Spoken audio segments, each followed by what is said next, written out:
आज के समय में रामायण की क्या आवश्यकता है, इस संदर्भ में चर्चा करना है।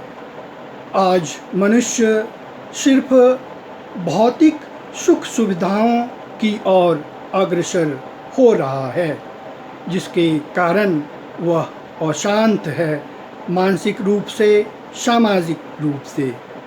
कोई भी ऐसा परिवार नहीं है जो पूर्ण रूप से सुखी हो, कोई ऐसा समाज नहीं है जो पूर्ण रूप से सुखी हो। इसका मुख्य कारण है सिर्फ भौतिक आवश्यकताओं की पूर्ति के लिए मनुष्य तत्पर रहता है। जब तक आध्यात्मिक से हम नहीं जुड़ेंगे तब तक ये परेशानी रहेगी। इसलिए आवश्यकता इस बात की है कि रामायण जैसे पवित्र ग्रंथ के बारे में अध्ययन करना और सीखना और उसे अपने आप पर, परिवार में, समाज में उतारने की आवश्यकता है। रामायण हमें बहुत कुछ सिखाती है। जब श्री राम जी को वन में जाने के लिए आज्ञा मिली थी तो सर्वोत्तम राम होते हुए भी उन्होंने इसे स्वीकारा था और 14 वर्ष तक वनवास में रहे। सीता माँ एक रानी होते हुए भी वन को स्वीकारा था। जैसा कि रावण के बारे में कहा जाता है कि तीनों लोक में सबसे शक्तिशाली व्यक्तित्व का था, लेकिन घमंड के कारण उसे हारना पड़ा। इस तरह से हमें संस्कार की सीख मिलती है और हम रामायण से बहुत कुछ ऐसी बातें सीखते हैं। और आज हम अपनी संस्कृति, सभ्यता और संस्कार को त्याग दिए हैं, क्योंकि सिर्फ हम एक ही क्षेत्र में अग्रसर हैं, वो है भौतिकता की ओर।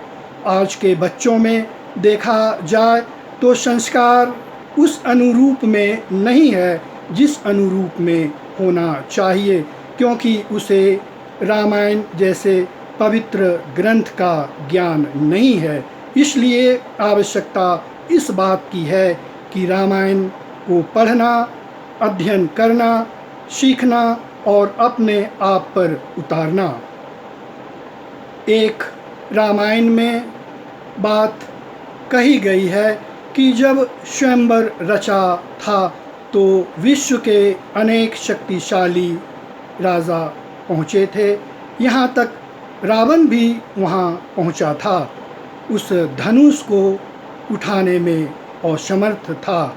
तब राजा जनक ने कहा कि मैंने जो प्रतिज्ञा ली है मुझे नहीं लेना चाहिए, क्योंकि आज धरती पर ऐसे कोई वीर नहीं है जो इस धनुष को उठा सके। तब लक्ष्मण जी कहते हैं, बस महाराज बस, इस वाक्य से आगे नहीं बढ़ना है। जिस सभा में श्री राम जैसे शक्तिशाली व्यक्तित्व हैं, आपको ये भाषा शोभा नहीं देती। इस धनुष तो छोटी सी चीज़ है, मैं पूरे ब्रह्मांड को कच्चे घड़े की तरह फेंक सकता हूँ, तोड़ सकता हूँ, और कुबेर पर्वत को मैं तोड़ सकता हूँ। इसलिए ये बातें शोभा नहीं देती। और फिर श्री राम जी आते हैं और जैसे ही धनुष को छूते हैं धनुष टूट जाता है। इसलिए हम देखते हैं कि रामायण में बहुत ऐसी बातें हैं जो हमें सिखाती हैं। वैज्ञानिक के क्षेत्र में देखें तो पहले पुष्पक विमान हुआ करता था और आज पुष्पक विमान के आधार पर वायुयान का आविष्कार हुआ। दूसरी क्षेत्र में आज हम संस्कार, सभ्यता रामायण से सीखते हैं। इसलिए आज रामायण की बहुत महत्ता है। इसे सीखने की आवश्यकता है, समझने की आवश्यकता है और समाज में जब तक हम आध्यात्मिक शक्तियों से नहीं जुड़ेंगे तब तक हमारा मानवीय कल्याण नहीं हो सकता है।